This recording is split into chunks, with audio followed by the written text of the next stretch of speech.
naman, nagwa-water-water yung lato-lato ko. Ano daw? Yes, hello. Uy, pero Miss Catering, Laman ng usapan ngayon ng Sunday musical variety show na ASAP matapos magbitaw ng hindi magandang salita ang kanilang naging guest nitong nakaraang linggo. Sa naturang programa, naimbitahan nila ang internet personality na si Miss Catering para magpasaya sa show. Pero tila ba napalitan ito ng kontrobersya na magsalita siya ng bagay na hindi angkop para sa mga manonood. Ito ay namakasama niya ang ibang mga lalaking artista sa ASAP kung saan ay napahirit na lang siya na nagwa-water ang kanyang lato-lato na para bang may ibang kahulugan na hindi dapat sabihin sa national TV. Panoorin ito. today, ladies and gentlemen, we welcome to you our special guest.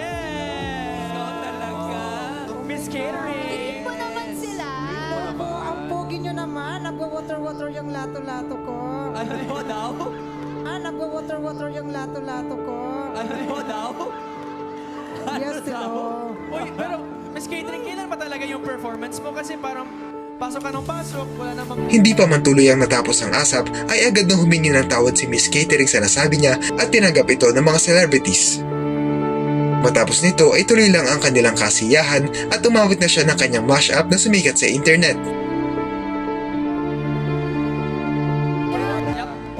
By the way, kung may nasabi po si Miss Catering kanina, pasensya na po. Pero ang dami pong dapat makaabangan dito lang sa All-Star Sunday Afternoon Party. Magbabalik po ang ASAP!